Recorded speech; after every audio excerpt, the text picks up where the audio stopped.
The Johnson Wax Program.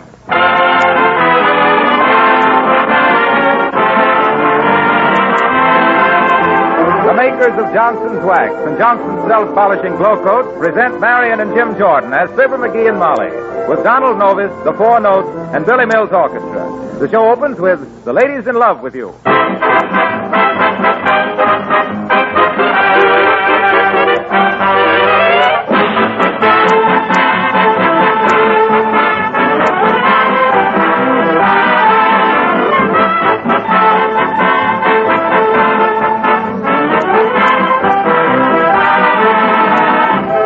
A few weeks ago, we announced a sensational new labor-saving product, a double-action cleaner and wax polish for automobiles called Johnson's Car-Nu, C-A-R-N-U. Since then, unsolicited letters have been pouring in from listeners everywhere who say that Johnson's Car-Nu is even easier to use, gives more wonderful results than they believe possible. Some of these comments are from women who wax polish their own cars without help. Now, if you want your car to take on a brilliant, gleaming polish, if you want the finish to look as bright as it did the day it was new, then get a can of Johnson's Car-Nu at once. Remember, this is a double-action cleaner. It cleans and wax polishes your car in one simple, easy operation.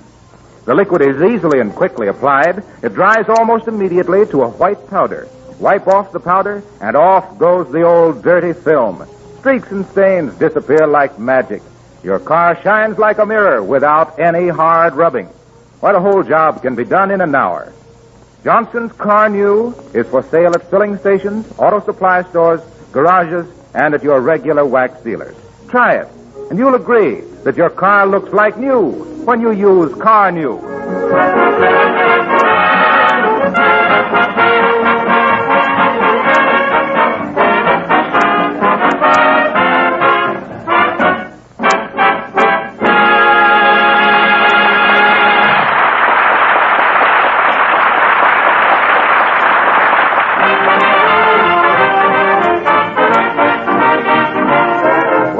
Fibber is determined to find out just what sort of guy he really is. Of course, he could ask people, but Fibber was never one to stick his neck out unnecessarily. So here in the living room at 79 Wistful Vista, typing a letter to the famous handwriting analyst, Professor John Hancock, we find Fibber McGee and Molly.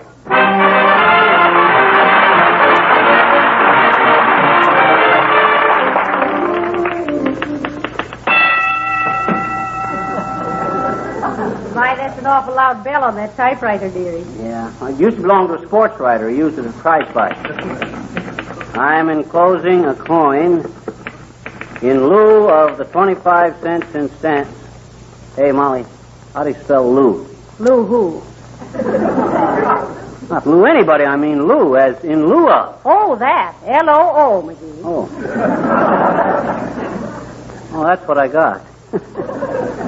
Funny how you can spell a word correct and it still don't look right. Yeah. Awaiting your immediate reply, I am yours truly, Fibber McGee.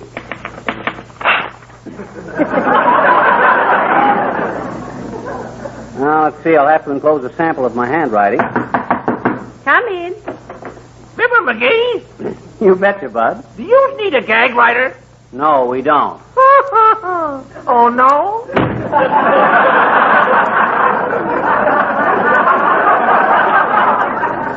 You think he got us confused with somebody else, Molly? No, I think we got him confused with us.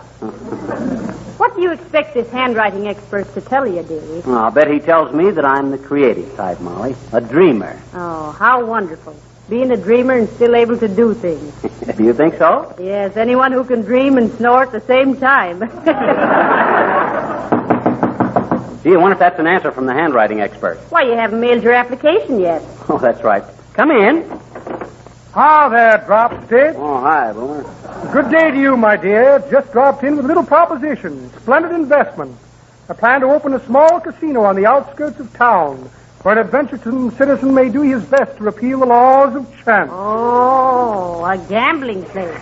We wouldn't be interested, Mr. Boomer. It's against the law. What a coincidence. So am I. I have the floor plans right here. Plan to call it the safety pin. Safety pin. Oh, I get it. Every time it opens, somebody gets stuck. Don't you get it, Boomer? I says every time. Sorry, we don't pay off on 00. Now, where I put those floor plans? Here's a heavy rubber band. Found it in an overcoat in a restaurant. Round roll of bills. Little dandy glass cutter, very therapeutic for jewelry store windows. Minor operation and the pain is gone. Pair of white gloves, ducky, aren't they? Made by the Snow White Glove Company. Guaranteed not to leave your print. Well, imagine that. No floor plan. Wait till the wheels stop spinning, my dear. Now, where I put those floor plans? Here's a gold-plated shoehorn. Very useful. Never know when some heel is going to get in a tight spot. What's this? An invitation to an art exhibit. Must drop in and see the new sculpture. Always like to know what the other chiselers are doing. Elk's tooth needs brushing. Maybe Bob Hope would give it a guest appearance. Greetings, chum. Let's Irium. Small revolver. Dangerous little weapon. An old friend of mine was shot with this 6 times. My mistake, 5 times. Well, imagine that. No floor plan. Wonder what could have happened to them. Probably the same thing as the egg the little red hen dropped in the mud, Boomer. Not lost, just mislaid. Not a bad yolk if you could clean it up. Good day, Timber Skull. Singing a new moon and an old serenade. And Don, as one creative artist to another, I can't speak too highly of your rendition. Well, thanks, Fibber. What have you created lately? Oh, he's creating an imaginary character of himself, Mr. Novus. He just mailed a letter to have his handwriting analyzed. Yeah, you see, Don, I just want to verify everybody's opinion of me as being the artistic type. You know, sensitive and emotional and anesthetic. Stuff like that. Personally, I think it's a very valuable thing to get acquainted with yourself. Well, yes. Mm-hmm. But you meet an awfully lot of strange people that way. See you later, folks. There's too many comedians on this show. Name one.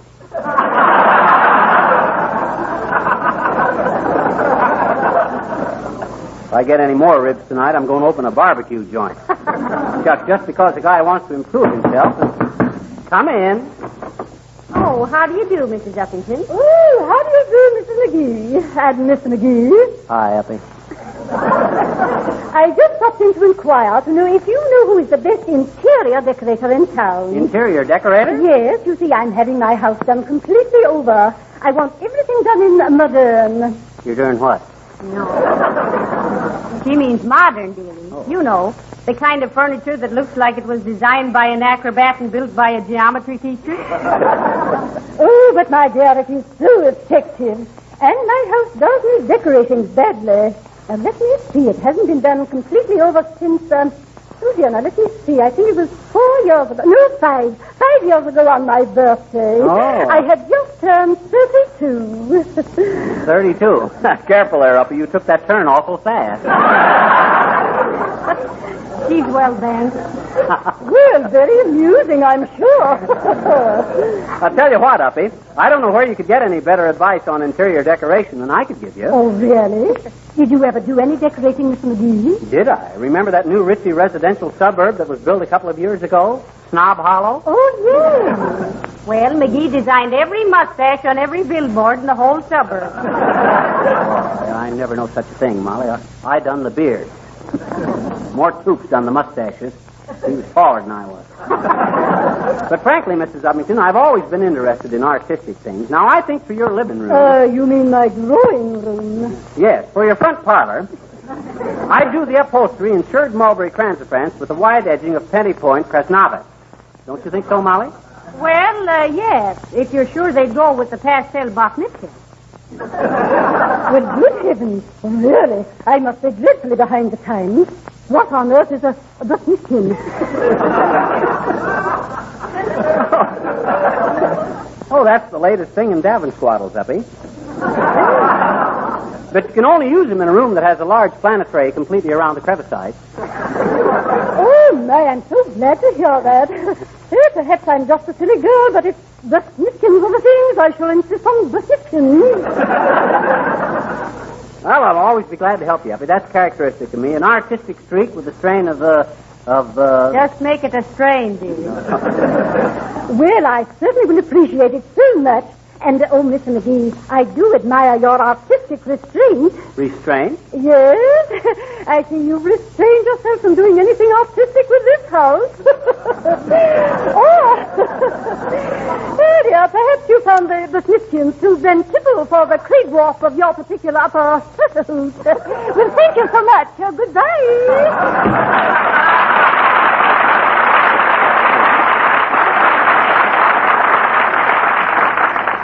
I bet she didn't know what she was talking about. I didn't either.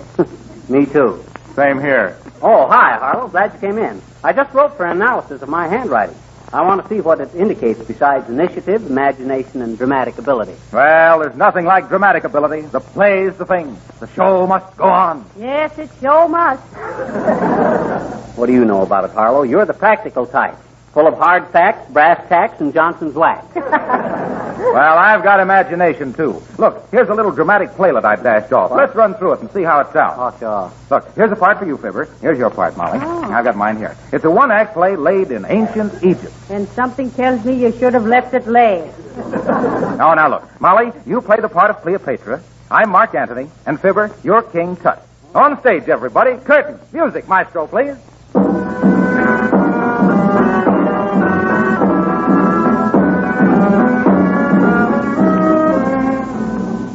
Ah, there, Mark Anthony.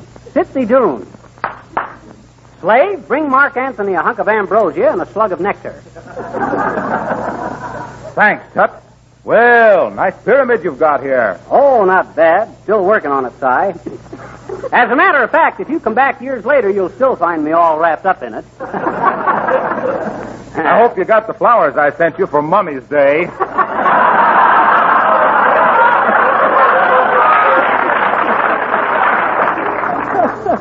Shall we go on? Come in, Cleopatra. Here's your Roman Romeo. Hi, Cleo. Hi, Bud. Say, Cleo, I saw you in your last picture, The Dance of the Seven Veils. And if you'll take my advice, you'll demand a recount.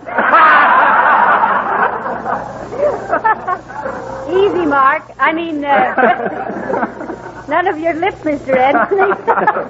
Well, come on, honey. Put your scarabs on and let's take a chariot ride. I know a swell joint to eat in. It's called Nebuchadnezzar's Nook on the Nile. And, baby, you ought to taste their barbecued camel. Oh, no, you don't. The last time one of you Romans took me for some barbecued camel, I had to walk back a mile.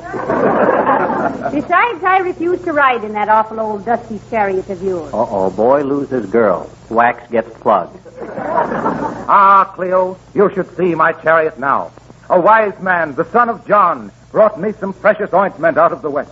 It is called Johnson's Car New. Yes, I read about it in this morning's parchment. Ah, Cleo, 'tis wonderful stuff. Both cleans and wax polishes in one simple operation. You just apply it to the clean surface of your chariot, let it dry, and wipe it off. And there's your chariot, with a beautiful wax polish, gleaming and sparkling like the morning sun on the Red Sea. Oh, that's wonderful, Mark. It's very dusty on the Red Sea at this time of year. Well, leave it to Carnew to protect your chariot against the sun, and the sand, and the rain. Better get some yourself, Tut. I'll do that, Bud. But it's going to throw a lot of slaves out of work. Well, run along, kids, and have a good time. Okay, Pop. Come on, Cleo. I have to be back in Rome tomorrow. We're building a dam across the Tiber River. What's that for, Mark? To hold that Tiber. Hold that Tiber! Hold that Tiber! Hold that Tiber!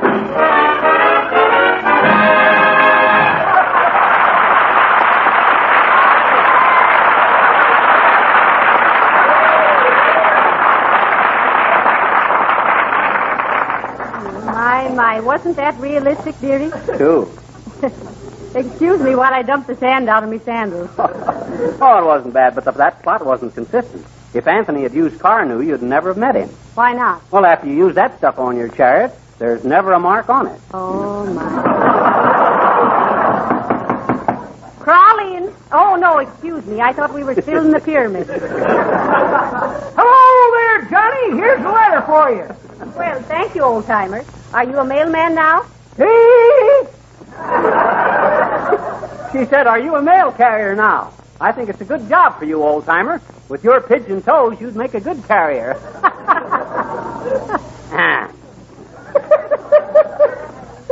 That's pretty good, Johnny. But that ain't the way I heard it. The way I heard it, a moonshiner says to a revenue officer, says, did you get the message I sent you about that still up on the ridge? Yep, says the revenuer, but I tore it up. I thought it was just another MASH note.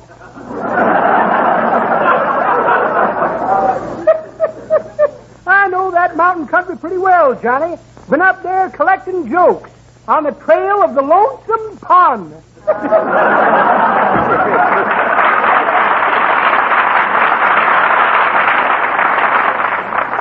Who's the letter from, McGee? Let me see. Oh, say, can you beat this? It's an answer from Professor Hancock, the handwriting expert. What, already? Why, Yeah. you only mailed your letter 15 minutes ago. That's wonderful service. It is, isn't it? Mr. Farley must be running for president, too. Listen to this, Molly. It says, Dear client, as the foremost exponent of graphology... hey, Molly, what's graphology? Why, that's easy, dearie. Ology means the study of, and graph means Zeppelin. Uh-huh. He's got you analyzed as a big gas bag.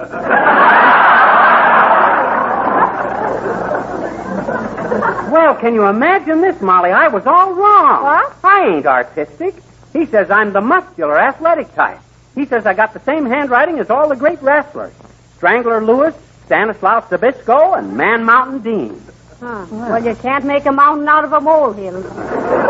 I got half a mind to get back in training right away and make some big dough, Molly. What do you mean? Sure, make some big dough. Come on, get your hat, Molly. Oh. We're going down to the athletic club. What? One side, everybody. Here comes Mauler McGee. Oh, gee.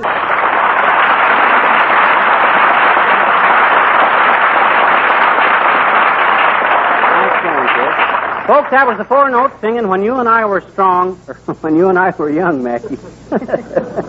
Guess I got muscles on the brain tonight, Molly. Well, they'll never get any exercise there.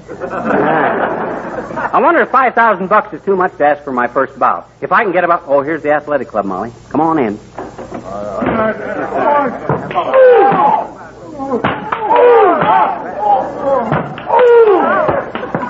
Heavenly days, what a place.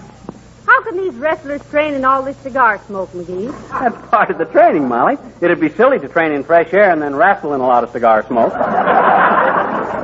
If there's something you folks wanted, I'm the manager of the joint. Just a professional visit, Bud. I'm a wrestler myself. Ever hear of Mauler McGee, the mad mastodon of the mat? Oh, yes. You used to be the heavyweight wrestling champion. No, I never was, Bud. Well, for goodness sake. Hey, Joycey, come here a minute. Here's a wrestler who was never the heavyweight champion. Meet up with Mauler McGee and his mom. Well, how do you do, I'm sure? Hi, Jerky. Well, I'm very pleased to make your request. Hello, folks. Oh, are you a wrestler too, Mr. Jerky? Oh, no, he works for Gabby the Grunt. Oh, manager? No, I'm employed in another capacity. I'm not his manager. My job is more in the nation. Say, let's start over, huh? Why, certainly. Now, what do you do for Mr. Gabby the Grunt? I'm his instructor in elocution.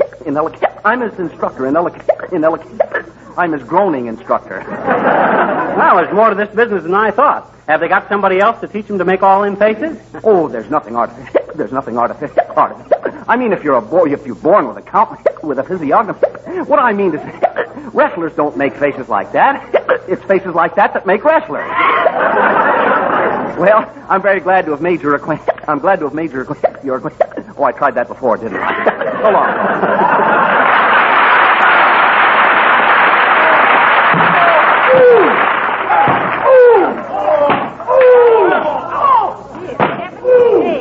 Look at those big bruisers, McGee.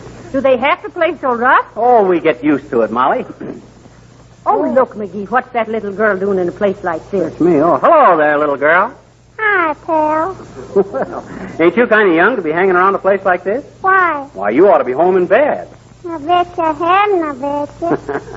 Oh, yes, you have. Why, certainly, this is no place for little girls. No, I think we better report this to the juvenile authorities. Gee, I bet you're just the man me papa was talking about, I bet you. Huh? Who is your papa? That's the gorilla. Oh.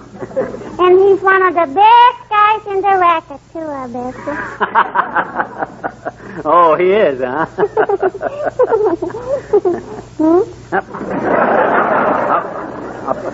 I says, what do you mean when your papa was talking about me? He don't know me from Adam's off what's called. Gee, maybe he didn't mean you. You're kind of bald. Huh? What you mean, sis? Well, me papa told me if anybody made any wisecracks to me, he'd pin their so-and-so's ears back. But your hair's too short, mister. Now, goodbye now. I gotta go see if Full-Face Benny is through with me skipping rope.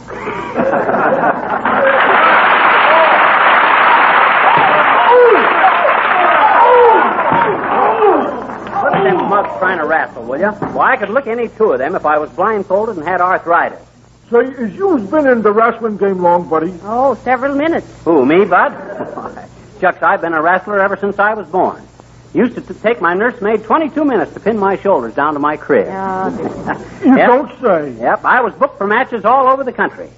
Why, when I opened up, the heat was on. Book Match McGee, I was known as in them days. Oh, dear. Book Match McGee, the brawniest, brainiest brawler that ever battled a batch of beetle-browed bozos to a badly battered bunch of bruised bones, blurbed as the biggest box office bonanza of the biff-bam business, booed by billions of brainless bums for my brutal bombardment of bull-headed boobs, and ballyhooed as the best bicep bulger from Boston, where I beat the best, to the boulevards of Budapest.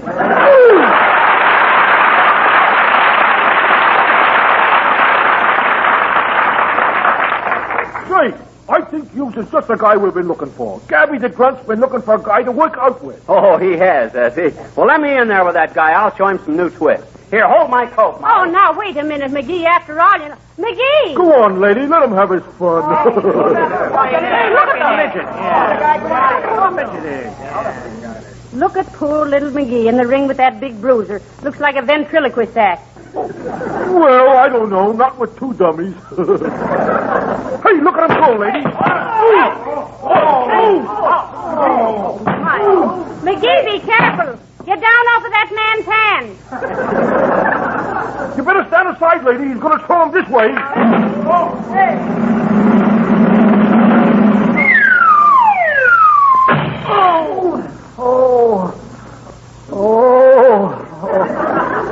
Oh, my analysis.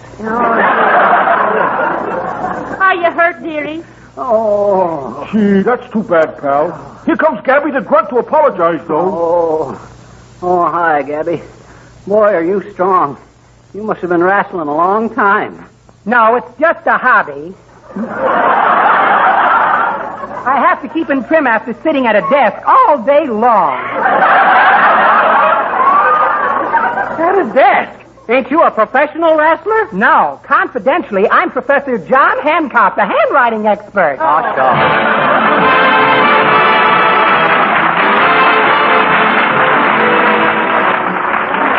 In the summer months, the wise woman plans her work so she can have more time to be out of doors enjoying herself, more time to spend with her family. Do you know that there's an easy way to keep your floors sparkling and clean without scrubbing? Just let Johnson's self-polishing Glow Coat shine your floors for you. Glow Coat quickly gives a sleek, glossy polish that defies dirt. Wouldn't you rather rest or read or go to a movie than to spend your time scrubbing floors? Why, of course you would. Tomorrow, then, buy a can of Johnson's Glow Coat. Spread this remarkable liquid lightly over the clean floor with a soft cloth or the long-handled Glow Coat applier. Then take it easy for 20 minutes while Glow Coat dries to a gleaming polish that protects the floor from children's scuffing shoes, from dirt and stains. Ask for Glow Coat, GLO-COAT. Johnson's self-polishing Glow Coat, the easy-to-use polish that makes floors and linoleum shine like new without rubbing or buffing.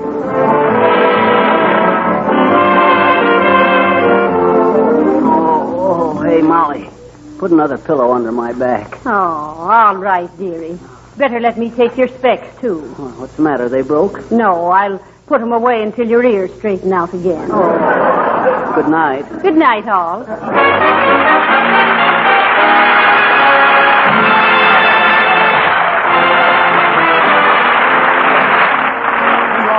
Fair, you'll be sure to see the 15 beautiful model homes in the town of tomorrow.